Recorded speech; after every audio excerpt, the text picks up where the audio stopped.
Well, ahoy and welcome everybody. We're the founders of Will Win Games, and our mission as a company is to make games that bring players together, and that typically means multiplayer games. And we'll be giving a post-mortem on our game, Plunder Panic. It's a 12-player, up to 12-player action arcade game where two rival crews battle for supremacy on the high seas. But before we get into that, we can do some quick introductions. So I'm going to introduce Brian here, or let him introduce himself. We got Brian in the channel. So, Yeah, yeah. Brian, take it away. Yep. I'm Brian Wynn. I'm one of the founders, and I'm the president at Will Win Games. I'm also the co-lead designer with Will on Plunder Panic. I'm also in my other side of my life, I'm a professor of game design at Michigan State University, where I direct the Games for Entertainment and Learning Lab, or the GEL Lab, which will kind of come up a little bit later in our story here. Yeah, and I'm Will. I'm one of the co-founders of Will Win Games. I'm Will, and he puts the win. We're Yep. not really creative with the name of the company, but I'm the code lead designer on Plunder Panic. I'm also the executive producer and project manager. I worked with Brian at the GEL Lab at MSU, taught in their program. I'm currently an instructor at Full Sail University, but previously I was a Walt Disney Imagineer. So yeah, let's just kick right into the talk. Do you want to talk a little bit about how we came up with the idea for the game, Brian?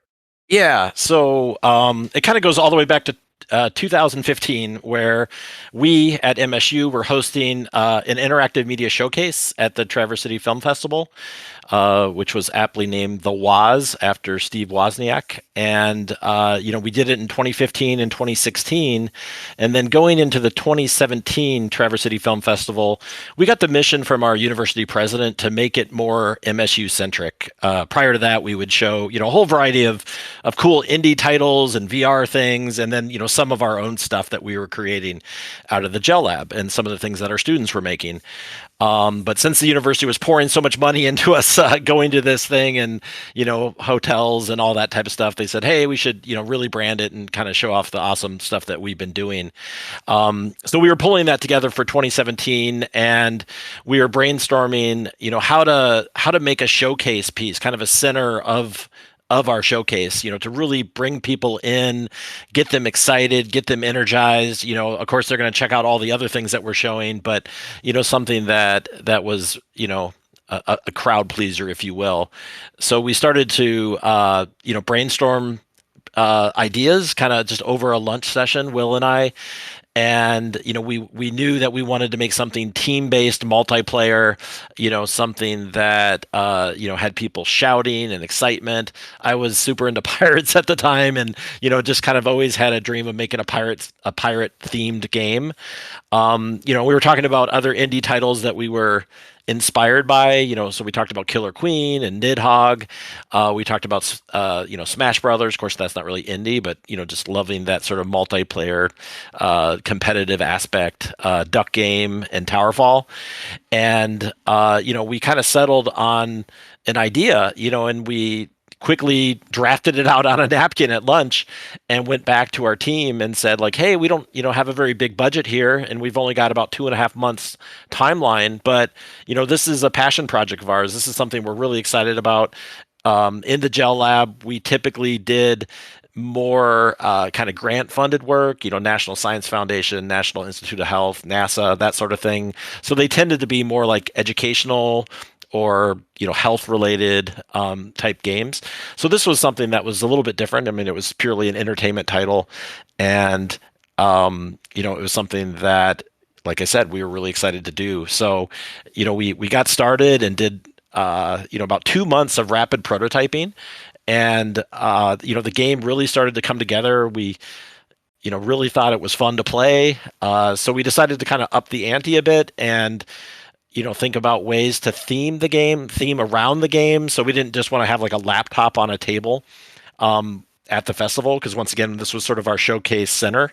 So this led us to, 2 weeks out from the conference, discuss how could we could make a themed area, and we ended up creating what we called the Barrelcade, which was a custom-made arcade cabinet out of a bourbon barrel, but we like to call it a rum barrel, so it fits the pirate theme.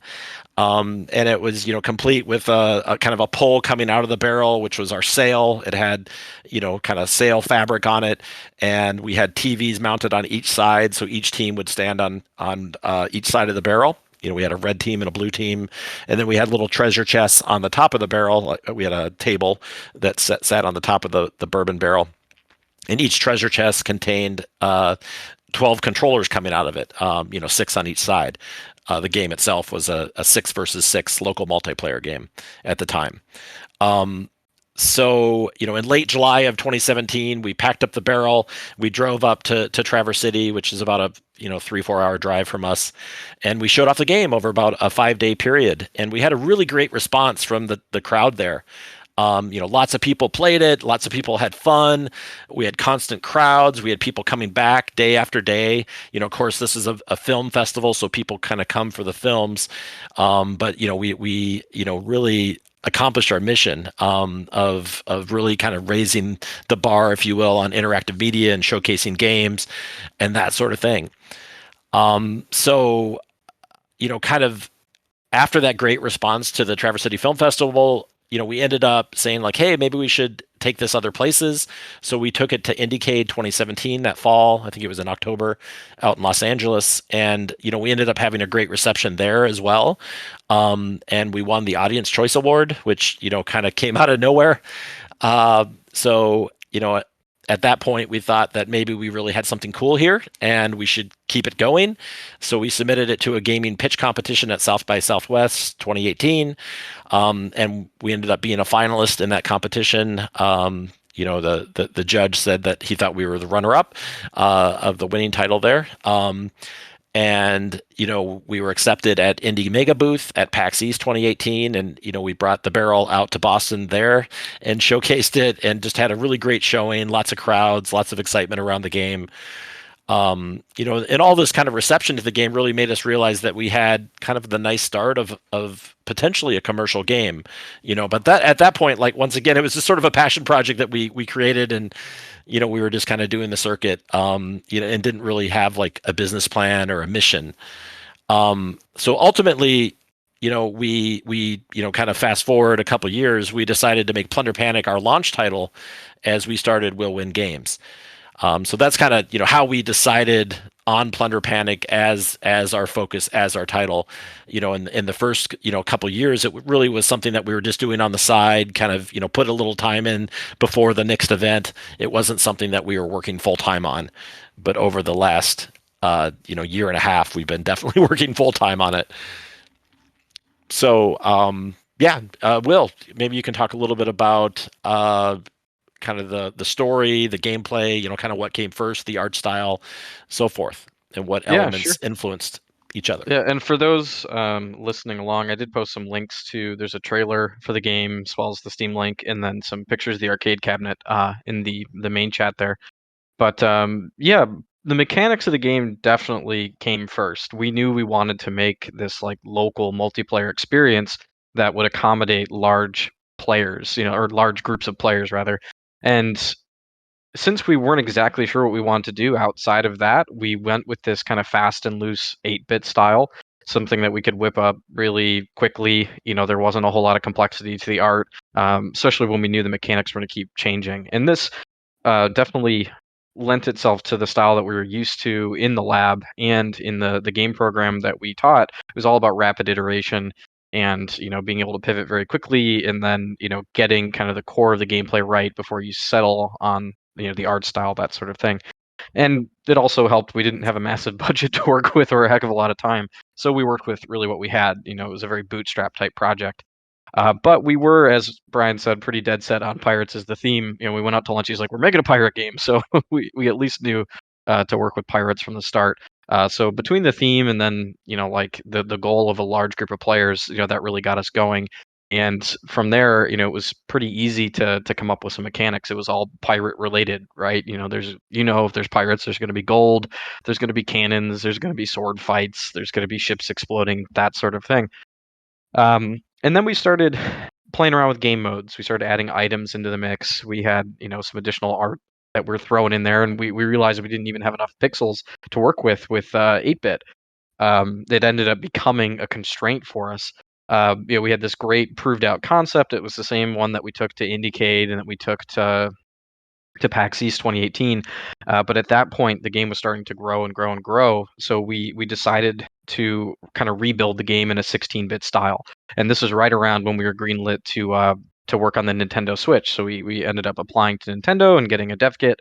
And we thought that the best way to really get the game out there and to have people respond to it was to make the switch to 16-bit.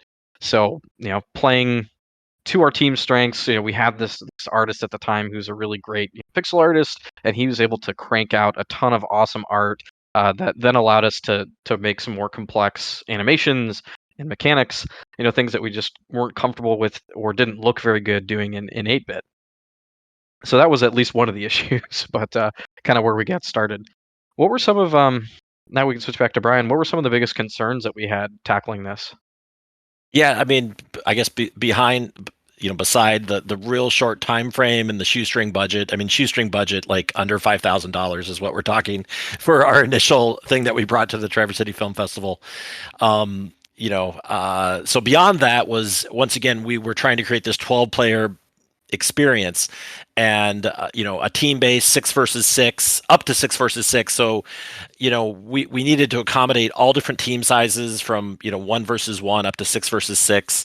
We wanted the game to be fun and approachable, understandable, so people can just come up and understand, like, hey, I'm a pirate, this is what I can do as a pirate. We wanted it to be really entertaining. We wanted it to be replayable. We really wanted there to be short rounds. So, somebody at the event could just come up and play for like 60 seconds and have a great experience and maybe walk away. But hopefully it was such a great experience they'll want to play the next round and then the next round. And that ended up happening. Fast forward, a couple of years, eventually, a big concern, which I think we'll talk a little bit more later, is getting it internet multiplayer, and then eventually getting it on consoles. So yeah, those were some of the biggest concerns that we had Yeah, in terms of the project. Dave in the chat said he has this friend who's involved in running tournaments, and that's a really good point. This is, a game, as Brian said, that is supposed to be approachable and really meant for a lot of different people to come up and play. But we also designed it with kind of esports in mind. We wanted to make a game that was easy to pick up but difficult to master, and it really lends itself great to tournaments. We've run a ton of them already. We've done local ones, we've done in-person ones. Reach out to Prizzy, Dave. He's typing right now. He's our community guy. But yeah, it's really meant to be a game that works in all types of situations. And if you go through and watch the trailer, we tried to make it super accessible for people online. So it uses like a Jackbox type room code system where you can invite very specific people into the channels, or you can invite them through whatever friend network that you're on. And we made it, where there's tons of different game modes and modifiers and things you can turn on and off. So it's really something that's very flexible for tournaments and allows you to kind of formulate it however you'd like. So yeah, for sure. Hook up with Prizzy there, and we'll talk more. For sure. One thing we didn't mention at the beginning, Brian, what did we use to make all this stuff for those that are interested on the development side? Yeah, we actually heavily taught the Unity game engine at MSU. We also taught Unreal a bit, but our wheelhouse really was Unity. So we started with Unity, of course, as our game engine, and that was kind of our original complete local multiplayer experience. It also allowed for rapid iteration, things like that, and getting across multiple platforms. But when we decided to launch Win Games and recreate the game as a internet multiplayer game, we needed to kind of tackle that side of the problem. And we knew we didn't have the resources to kind of create something from scratch and host servers all around the world and all that type of stuff. So we ended up using Photon Quantum, which is kind of the premium product that Exit Games creates. A lot of you may be familiar with Photon, but Quantum is a real-time a multiplayer engine that's really designed for games like ours, with very fast, responsive across multiple players. We also use PlayFab, which is now a Microsoft product, for matchmaking and player tracking. In terms of asset creation for 2D graphics, we used primarily Sprite to do all of our pixel art and backgrounds and things like that. And for music and audio, we primarily used FL Studio. Yeah, and we've got some questions here too. It looks like so. Yeah, Gayla said, or Gayla, sorry if I'm mispronouncing. As an aside, she really appreciates that the game works on Mac and not just Windows. And great, I'm a that's on big Switch Mac as well. lover. Yep. Yeah, so Brian's a Mac guy, and we're Team PC, but it was a big goal of the game was to make, it's up to 12 players, so if you have it on kind of exclusive platforms, it really limits both your player base and if you have friends that are on a different platform and you want to include them, you might not be able to. So our goal was to, you know, for better or worse, try to put it out on as many platforms as possible. And Pierce, you asked a really great question too. For projects you've been working on for years, how do you stay motivated? It can be tough, but it depends on the stage of the project. It helps, and this is something that we'd written down to talk about later. But the game itself is a lot of fun, and that's the kind of thing that you have to stick with at the core. Is like your experience. If it's fun at its core, it doesn't get as tiring. And every once in a while, when you're kind of stuck in the tranches of like development heck and console porting, and it's just a slog through crappy documentation and TRCs that you're failing, that sort of thing. You could take a step back and just play the game with your team, and you're like, yeah, this is a fun game. And then for people that might be in a rut with their big projects, my biggest advice is like hold a play test, or like if you're able to go to like a local thing and show it off to people. Seeing your game being played by other people and them enjoying it is hugely motivating. And we recently were at PAX Rising in person, in Boston this year, and it was, as an aside, the first time our entire team were all together in the same room. Some of us work remotely and we hadn't met everybody, but for 4 days straight, we had no downtime at the arcade cabinet, or what we were showing off. We just had people playing the entire time and having fun and coming back the next day and the next day and the next day and bringing new people and teaching the game to others, so we didn't even have to teach it anymore. Like seeing your design, seeing something that you created that's meant to be fun, it is a game, and having other people play it, that was what really motivated us at the end of the day. It shows your team like, yeah, you're on to something. You made something that's fun. The theming is fun, the art style is fun. We've got this super talented composer and he comes up with a lot of great stuff. So, try to find things that really you can hold on to in the development that make you happy, or you can take a step back and say like, yeah, I'm really proud of what we did, or this is something that I think people will really gravitate to soon, and hold on to that as best you can. But if you're getting really Yeah. really burnt out, take a little break. It's okay. Yeah, and kind of on the break side, this was our passion project that we were kind of doing on the side. So we were working on lots of other games, kind of for our day job that we were mostly getting paid for. And this was just our passion project. So we were motivated to get to it. When we had those pockets of time when we could jump and work on it. Kind of for the first 3 years of the project. And then the last year and a half, it's been more of a concentrated effort. But it is challenging at times to stay motivated and you Yeah, know and Brian and I both have full-time jobs that are outside of this, so it's like kind of working two full-time jobs, and we got kids and families and things that we need to do, and but at the end of the day, it's like Brian said, it's passion project. We've worked on it for so long. You want to get to that finish line.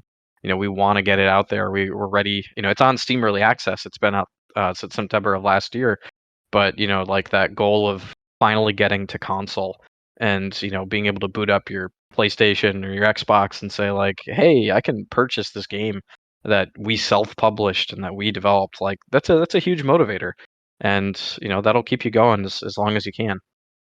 yeah. Why don't we move into some of the kind of traditional post-mortem stuff? So, Will, what went right on this project? And some of it we just covered. Like the design Yeah. is a lot of fun. People like to play it. As much as Dave doesn't like it, the pirate theming has been fun to play up. With the booty and sword fighting and swashbuckling and all that stuff. Um, And on the motivation side too, like we did really well on the award or expo circuit. We won at Indiecade 2017 and that South by Southwest pitch competition and PAX Rising showcase and the most recent PAX. Everywhere we've taken the game, people have really enjoyed playing it. And I think that's some of the area that really went right is like we're on to something that's fun to play, and that's the most important thing to me. But there's also what went wrong. Do you want to talk a little bit about that, Brian? Yeah, I mean, I think one of the biggest missteps in, that when we transitioned to kind of like, hey, this is serious, we're gonna start a studio around this as our launch title, is we were kind of using that early mindset of rapid iteration and let's get it out as quickly as possible. So we set a very aggressive timeline, without, honestly, a lot of experience in creating like an internet multiplayer game or, porting to consoles. And partially due to resources, because we were getting serious and we were paying people and hiring them and had expenses, so we were trying to keep our burn as minimal as possible. So set a short timeline to market basically, and that was probably one of the biggest missteps, and I guess I don't necessarily know a great solution of how to like raise a lot of money, quickly, so you have a longer runway. But that was one of the things that I think, was a challenge. Was, I think we thought about 6 months that we could like get this thing, true internet multiplayer, and then at least at that point start to port it, and maybe it was like 6 to 12 month timeline. We definitely have gone past that at this point. Like I said, we're about a year and a half in. Um, you know, uh, uh, yeah, I think that's probably the biggest thing that has gone wrong. Um, Yeah, but yeah, and some of this comes with, being an indie company, and if any of you are indie developers or want to be, it's something to be aware of. Is like the smaller your company, the more that you have to do, and you can't afford to bring in discipline people from disciplines that you don't do yourself necessarily. So, like on the marketing side, we're trying to do all that ourselves at the beginning, and I'm doing web stuff, I'm doing video stuff, and I know enough to be dangerous, but it wasn't my forte. It's not the thing I've been trained in. So, those are some of the areas where it's like, yeah, things can go wrong, but sometimes it's unavoidable unless you have the money and the time to deal with it. Um, we had to do this pivot with the game. When we originally made this, it was this 12-person local only multiplayer game with the barrel. And then, COVID hit. And I think that's one of the interesting parts of our story is like we had this game that was ready for sale, more or less. We formed this company and we got it to a good point. And then, the pandemic hit, and it's like, hey, what's the worst type of game you can have in a pandemic is, oh, a local 12-person game where everyone is shoulder to shoulder screaming at each other.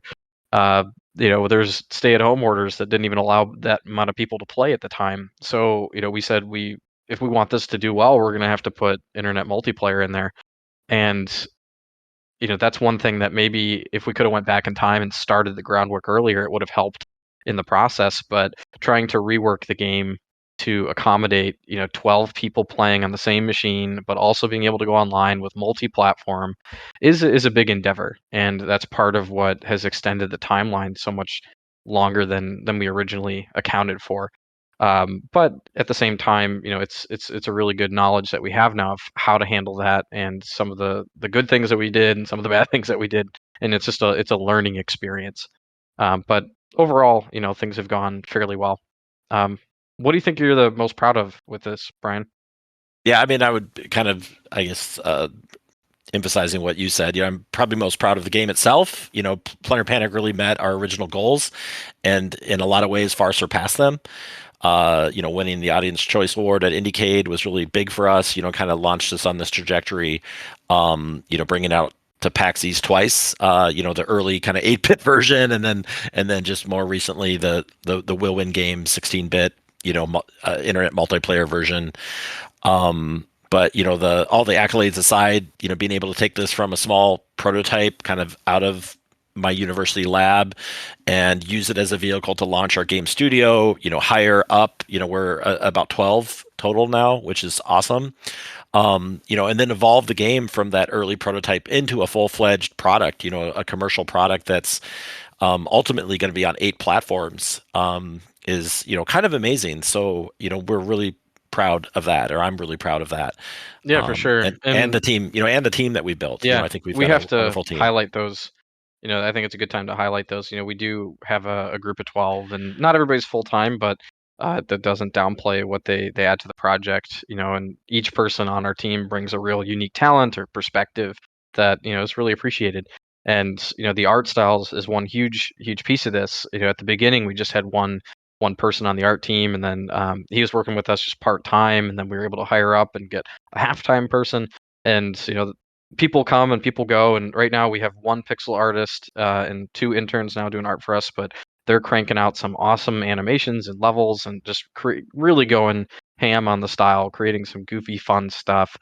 Our as I talked about a little bit earlier, we've got this awesome sound designer, composer, Kyle, who just he's creating some bangers, some really good stuff. And we're just like, all right, come up with a piratey thing, and he'll do it. And he's like, all right, how about let's remix some sea shanties and make kind of like our own versions of them. He goes off and does that, and they just all sound better and better and better the more that he makes. And then you can't discount your programming team either. They're definitely some of the workhorses on the team, and trying to get this thing out on 8 consoles, and all the networking and all the mechanics and all the different customizations that go into it. It's complicated, but they're doing such an admirable job. So I think aside from the game itself, like super proud to work on that team.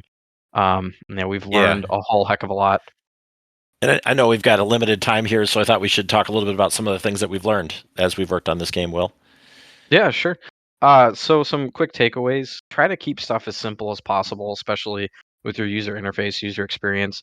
As I said, this was like an arcade only experience, and our goal was to get new players to come by. That's one of the reasons we built that barcade. So you can't have people come up and see this really cool arcade cabinet and then give them like 15 minutes to explain the game. We really wanted to we just handed them a controller and said like it's got two buttons, like you can do this. And we're able to give them 30 seconds of an explanation, and then they're in the game. And then they play a few rounds, and then they start teaching people. So really start simple, only complicate when you really need to. That's one of the biggest takeaways for me. And then the second one is just like, as long as your product is fun, that was kind of our main goal. Like, that's the big takeaway. Make something that's fun, that's going to keep you motivated, because the entire process isn't going to be as fun as your game. Making a game is awesome. Shipping a game can suck. You spend so much time through technical requirements, and you can lose some of that joy. So as long as you can take a step back and play something that's really enjoyable, it's going to make the process a whole lot easier for you. Yeah, and I'll just add a few other things. Porting the consoles was harder than we originally imagined. Not the technical part of like getting it running on the console. That was pretty straightforward and not too bad. The hard part was, kind of getting through all the technical requirements that the console manufacturers have. Really strongly want to do things like have crossplay across all the platforms so everybody can play with each other. And technically, we support that. And we're trying to jump through all the hoops to make sure that we could launch with that feature. So hopefully we'll be able to navigate that as we're in the final steps here. Some of the console manufacturers are harder than others in that regard in terms of kind of creating their walled gardens.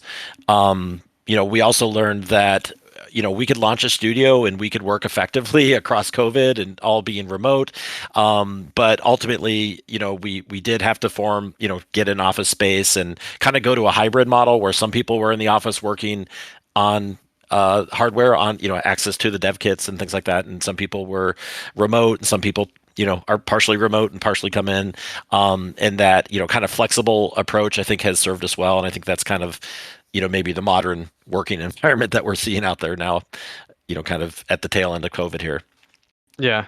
I was just told we're the last session, so we can chat just a little bit. Oh, okay. I did want to share some fun nonsense that happened. One of the prompts that they send along is like any amusing bugs or development horror stories. We did have a fun bug. One of the mechanics in our game is you can fill chests up with gold, and eventually we added in like a TNT item, and we try to make our game full of like little interesting mechanics and surprises where you use TNT as kind of area denial and like to take people out on a ship or out of the rowboat. Um, but if you manage to throw it at someone else's chest, it'll shoot a bunch of gold out. Well, at the time we were working on this zombie mode, which never made the light of day. It wasn't very good, but it had these infinite treasure chests, and we were building this out on the Nintendo Switch at the time. So we threw a dynamite at this infinite chest, and then it starts spewing out like 50 gold a second until the frame rate crawled to zero, and then the entire Switch dev kit crashed. So there are those types of things that happen to everybody in development at some point, but that was a fun one.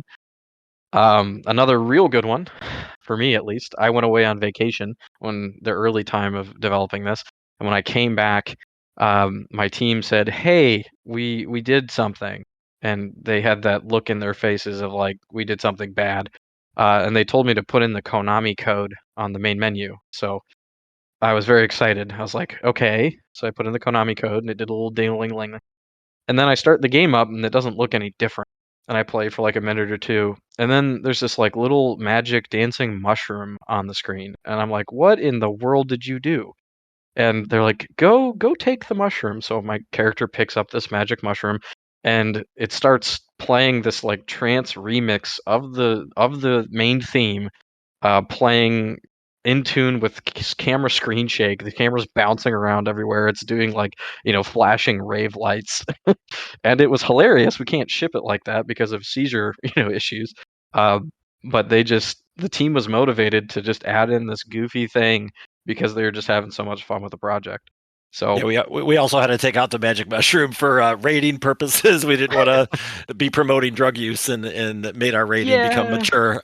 So, yeah, there's um, probably a version somewhere you can get that still has it, but I don't know. So there's we lots kept of the fun. music. We kept the trap remix though. That's in our current game.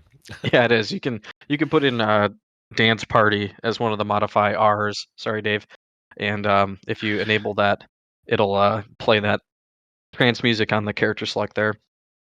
Another fun question, something I wanted to get to. It said anything that brings you a sense of shame, but to keep it light. I don't think it's a sense of shame necessarily, but I wanted to point out like throughout your development, you might have ideas that don't work, and that's perfectly fine. Failure is not a bad thing in games as long as you learn from it. And that's an issue that we have maybe just in our education systems. We're taught so often that failure is a bad thing. You don't want to fail a test. You don't want to be failing math problems and things like that. But as long as you learn from a failure in games, it's a really good thing because it's providing you with information. So we had, all these designs that didn't work. We had convoluted ways of like loading a cannon in our game where you had to get a sword and pay for a sword and then light your sword on fire and then load a cannonball into a cannon and then, you know, light the cannon. And it just sucked. And it wasn't like, "Hey, Will, you idiot designer, like how could you have done that?" It taught you a valuable lesson. And in this case, it was you spent too much time and resources to get a sword and a cannon and a cannonball and all that, and then, it could be very easily countered. So we learned like, "Oh, it just needs to be 1 to 1. It can automatically be lit." And we learn from that. And as Dave is saying, I love this point, like failures they should be celebrated. And yeah, as long as the same mistake, it's not over and over again, you need to learn from it. And that's one of the hugest things about, this game design process is like it needs to be iterative. It needs to be, you need to be able to pivot. You need to be able to learn from a problem, but be able to take that risk. So, we made game modes that didn't work. We tried art styles that ultimately didn't work, and it was okay because we were learning from it. We when we started with 8-bit, our pixel density was all over the place, and it broke all these art rules. But we learned from it. We learned why it doesn't work. We learned why it doesn't hold up. Why you're supposed to do it certain ways.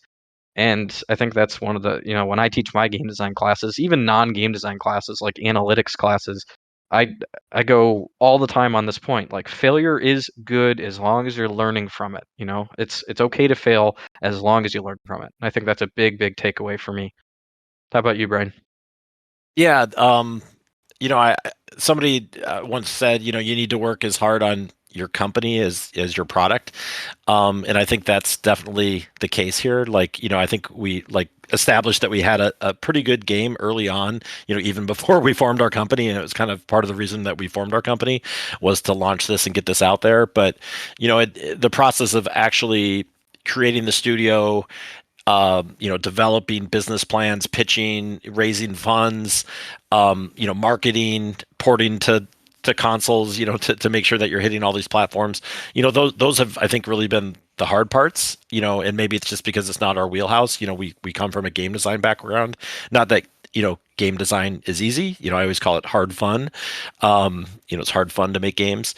But the business side is, not our wheelhouse. So, we've had to work extra hard to ramp up on that side and make sure that we're successful, not just create a successful game, but also have a successful studio and get it out in the market successfully, so we can do another one, because that's our goal, is to, create an engine here and have the knowledge and experience built up and a tool chest that we can bring from title to title. But, in order to do that, we've got to work really hard on the company. So, we're successful the first time and then, get to do it again. So Yeah, and if anyone here is really interested in kind of doing this sort of thing and making a legit company out of it, I would look to see what sort of resources are in your area, whether it's like local game design clubs or even state funding. You never know what's available to you. Incubator programs, affiliations with colleges. There's all sorts of different, avenues that you could take that maybe you didn't really think about earlier that um, you know, provide you with the business side of things, at least advice, legal advice. In some cases, incubator program could provide you with a CEO to help you making business plans and, all the stuff that you might not be able to do on your own or don't know much about. Don't be afraid to ask for help. Don't be afraid to look for resources. We certainly, like, if we had to do all of that on our own, I don't know if we'd be here at the same rate, with still being able to put out a product. It's hard to do this, as a small indie company. So don't be afraid to look around, to ask for help, that sort of thing. yeah, we Will and I often joke that we started on hard mode for for the game, or for the studio. We're making an online multiplayer game that supports crossplay, hitting 8 platforms. And that's really been a lot to handle, I think, for a small ragtag team of pirates, with very limited resources. But, with that said, it's also not impossible. We've been Yeah. able to navigate it. We're very close to launch. Um, and we're really excited about what we have and excited to get it out there in the world. Yeah, we were recently on this podcast, and the host asked us about our experiences, and he said something that really struck home with me about ignorance. And it sounds bad, ignorance being helpful sometimes, where you don't necessarily know if you're jumping into a dangerous situation or something that's really difficult, and that ignorance can just say like, yeah, like let's do it, let's go. We can develop for PlayStation. We can make an online game, and you're going to stumble along the way, but like you don't have that initial hesitation that might stop you from even attempting it in the first place. And I think, that can help your team in some respects, of just saying like, yeah, we can do this. There's no reason why we can't. And you could take a step back and tell your team this too, of just like, listen, we're not the first multiplayer game. Like, of course we can solve this problem. Nothing that you do is never going to be solved. So, that ignorance of how hard the hard mode is sometimes can help move you forward. But yeah, if anyone else has any other questions, we have a Discord server as well. You can check us out at plunderpanic.com. There's a link to our Discord there. We are available right now on Steam, from Windows and Mac OS on Steam Early Access. And we're going to be coming out across all major game consoles later this summer and early fall, somewhere in there, around there. Maybe just for Dave in time for Talk Like a Pirate Day on September 19th. It is a holiday, so save up your pirate puns for that. So our goal is to launch right around there, hopefully a simultaneous launch for all of the platforms, which is tough but fun. Um, and I don't know if we fully covered this at the beginning. We did say it's up to 12 players. There are AI, so you don't need to have 12 people in the same room or 12 people, online. You can play one on one and throw 10 AI on there. Yeah, even Any one on zero. I mean, you can play one Yeah, on AI. Yeah. yeah, yeah. Any combination works. And if you're the type of person that loves to host like LAN parties, when we say up to 12 players, like we're talking one computer. So you can get one computer with USB hubs and little Raspberry Pi controllers, and you can play with 12 people locally, which is a blast if you can pull it off, or you have everybody bring their controller or something like that. So it's not like you need to go buy 12 copies of the game in order to play. Right now, we do have Steam Remote Play. So if you do pick it up, I think that lets you get 3 other people playing with you on your remote session. So if somebody does want to pick it up and you want to play with your friends, that's another avenue to try. But yeah, if you're at all interested, check out our website. Um, we're all about talking to our audience. Our Discord is full of people saying, "Hey, we'd love this feature," or this is really cool, but this part is a little bit tough to work with, and their feedback has been super helpful, getting this game off the ground and really making it a super polished project. So if you're interested in that process too, and you want to be kind of part of that user experience design stage, check out the game and then chat with us about it. We'd love to hear your opinions on how to make it better. But yeah, this has been a lot of fun. Some awesome questions. Really want to thank as much of the pirate jokes we've been giving Dave. Thank you for all your coordination efforts, and it seems like you're running the show here, so we do appreciate all that. And yeah, we hope you all check out the game. You enjoy the talk, and we'll see you on the high seas. Sounds great. Yeah, thank you so much.